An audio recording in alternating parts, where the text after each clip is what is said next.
Coach PJ here. Ever wonder what kind of products actually launch successfully and which ones are duds? Well, we're going to take a look at a product called MudWater and what it took to launch it and why this particular product did well as opposed to a million other products that don't do well, and how that success was managed and what are the things he did to make that happen. Let's take a look. So I got the package, we just opened it up. I've never heard of it. This is actually a $60 million company with one product, MudWater. Now this is a coffee replacement for people that want to quit coffee. In this video, I'm gonna break down how the hell he did it. And no, this is not sponsored. We were just fascinated how a one product business is doing so much.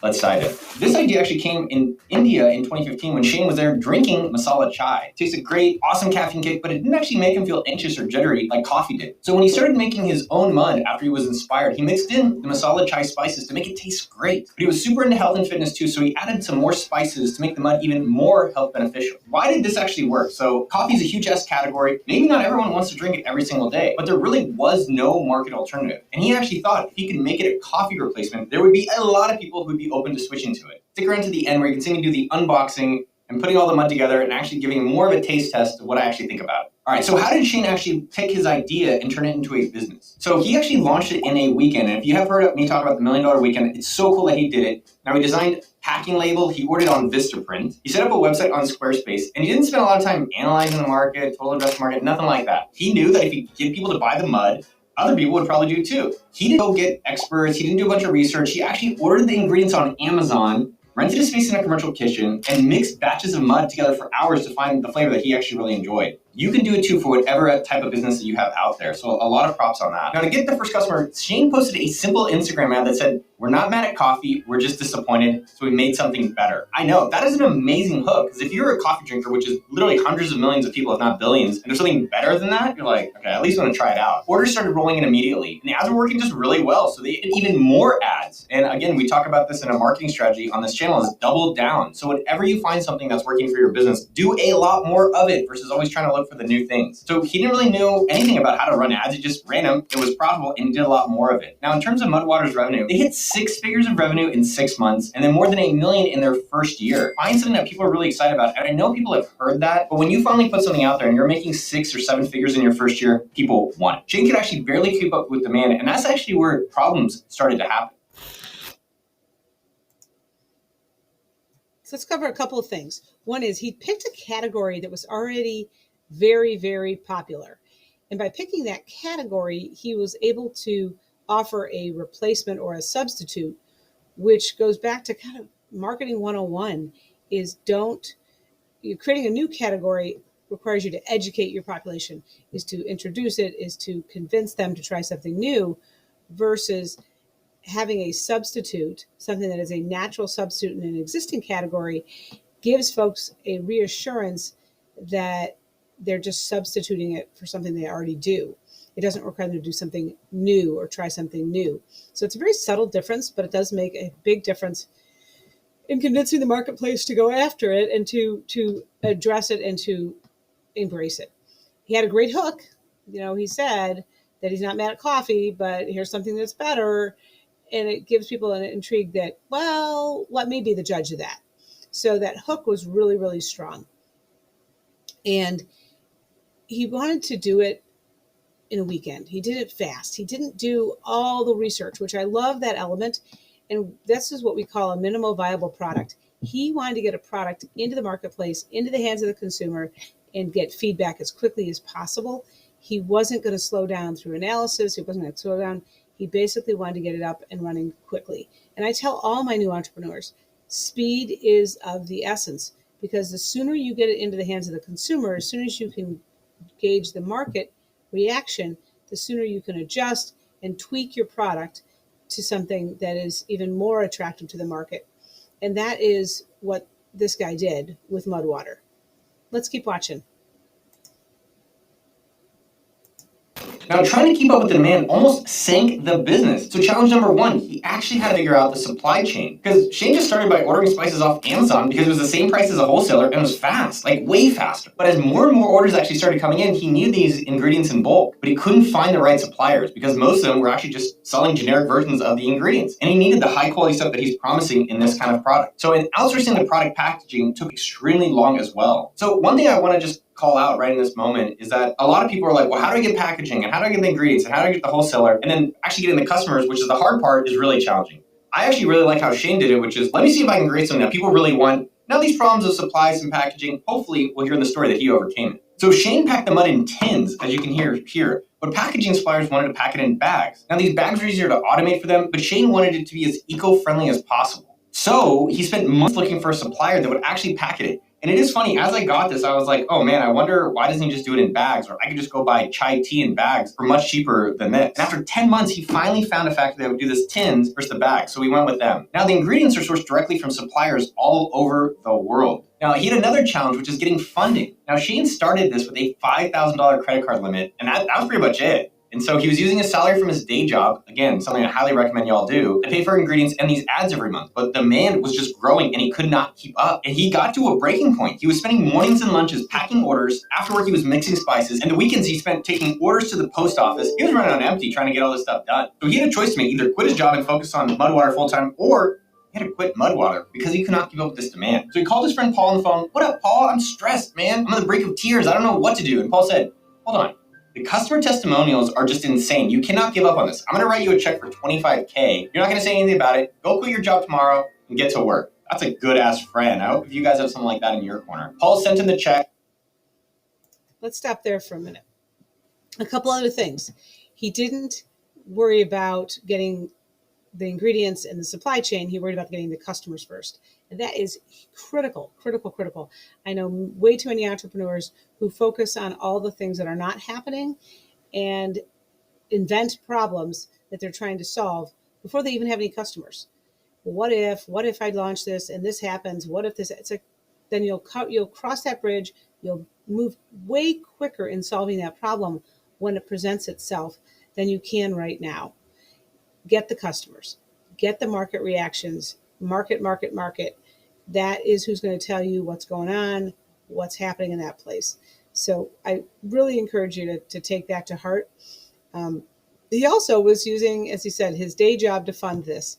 He was looking at, how do I do this, bootstrap it, grassroots, from the garage kind of thing, not necessarily his full-time gig, until it took over, until it required him to shift gears. And when he had to make that decision, he already had enough traction. He already had enough goodwill, enough sales to understand and to minimize the risk. If you ever watch Shark Tank, that's what comes up, is the sharks want to know, have you been able to sell this product? Is there a market demand? They don't care how you produce it. They don't care all the other stuff. They want to know that there's market demand first and foremost. Let's keep watching.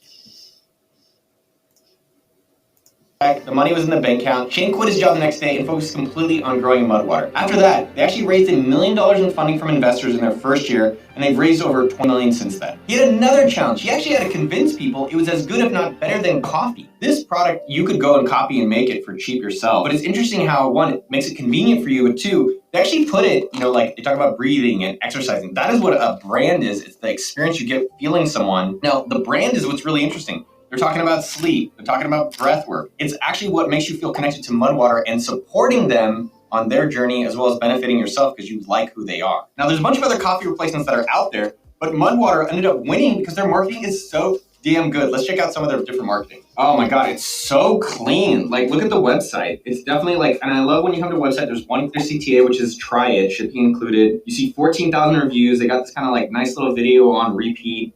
It's definitely with the direct-to-consumer DTC revolution and health revolution. It's kind of tapping into that. They're branding a new morning ritual, little woo. I like the coffee alternative or something better than coffee. But as you get known, you can kind of start changing that stuff. Oh, Nice product extension, a evening ritual. One thing I want to call out on the marketing, it's kind of small here, is that because people drink coffee all the time, it's addicting. It built in that every 3 weeks you get an automatic refill. It's a great idea for a business. This may not be always great for the consumer, but if you're drinking coffee all the time, it's nice that it can come automatically. Now, one of the things that's really fascinating about this business is that they're not having a ton of product line. They don't have 8,000 products and all these SKUs and all this stuff. It's like literally one product. And I love the beauty that they found one thing that was just such a massive market and they created their own unique angle of it. And that has created such a significant business. It's really interesting how they've approached it, right? They show you the ingredients they're using. Tom's Toothpaste did this like 10, 20 years ago when they were like, hey, we're organic. Hey, we're going to start donating money. This is the modern, relevant version of that, where it's like, here's the ingredients, here's where they're from, here's our story. Like, it's the same thing where like they're creating a brand experience, which is really strong. So one thing to think about is like, who's the customer that actually wants this? One, there's a lot of people that drink coffee, but who are the people that drink coffee and care about health or are open-minded to trying ordering? So I would try to look for those concentric circles of like caffeinated coffee drinkers plus health conscious. I mean, the one thing that's also really strong about their brand is they picked an enemy. So if you see in their branding on screen, it says F your coffee, or it says like coffee is overrated, we found a new alternative. And so it's really hammering it home like, hey, you made a good decision. You're actually doing something better for yourself that you didn't even realize. So there's some gigantic things that we can take away in Shane's business. So a couple quick highlights here. I like the fact that they talked about the marketing. Lots of messaging, lots of branding, lots of connection to the individuals. They really have philosophy. They're telling a story. If in your marketing you can tell a story about who you are, what you believe, where your products come from. I have a client right now who sells jewelry, and they're selling jewelry to help folks in third world countries that have women sold into slavery or in poverty level, and they're really helping them come out of it. And the story is phenomenal in helping kids go to school, that you really want to help them and you want to look for ways to support their efforts. So the story is important. How you package up the story, where you put the story, how do you inlay it into your product, into your shipping. All of that stuff is really, really important. Let's keep watching. Business as well as for your own. First off, pick a big ass market that people are addicted to. Coffee is not the worst thing in the world, and so it's really interesting that he found something that is an alternative that wasn't existing out there. Next up, Shane just launched. He didn't go and say, hey, I want to watch a bunch of YouTube videos, I want to go read a bunch of books, I need to go to courses, I need to go to like some class. He was just like, now, not how. It's like, I'm going to put up the website, I'm going to run a few ads, I'm going to see if my friends and family are going to buy it. And guess what? At the end of the day, what you're really looking for is what Shane was able to luckily find is a product that was highly desirable. And lastly, powerful marketing. Their website is gorgeous. When you get the product, it says like, F your coffee, has your morning ritual. The photos are great. And so again, I think for all of us, for AppSumo, for your business, for your content creation, whatever it is, what's the brand experience and how do you want customers to feel with your brand? And I think they've dialed it really well in. So we actually ordered MudWater to test the hype. Add 1 teaspoon of mud. I gotta go get a tablespoon. I'm just gonna have a little. That's about a tablespoon. Add 1 teaspoon of creamer. All right, I love the Whole Foods. People want bougie, want the new stuff. Sometimes the old stuff's pretty damn good too. So 1 teaspoon, and we're gonna add some hot water.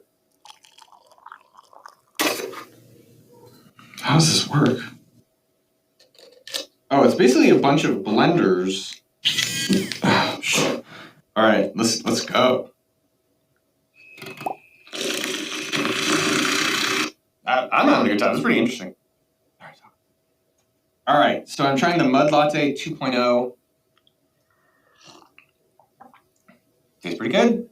I don't know what you were expecting. I don't get really super impacted by the coffee, so at the end of the day, I'm really judging it based on taste, and it tastes like a chai tea. If this video inspired you to start your own business while working a day job, very similar to Shane, make sure to check out this video. So you have to have a product that also is quality, that's good. You can't just have a dud product and have great marketing and everything else. The product actually has to stand on its own 2 feet as well. So the fact that he did a taste test at the end, really important. We need to know that it's a decent alternative, it's a good alternative, and that the marketing supports that message. If you liked what you saw today in this reaction, put in the comments below some other things to react to. Your business profit. Until next time.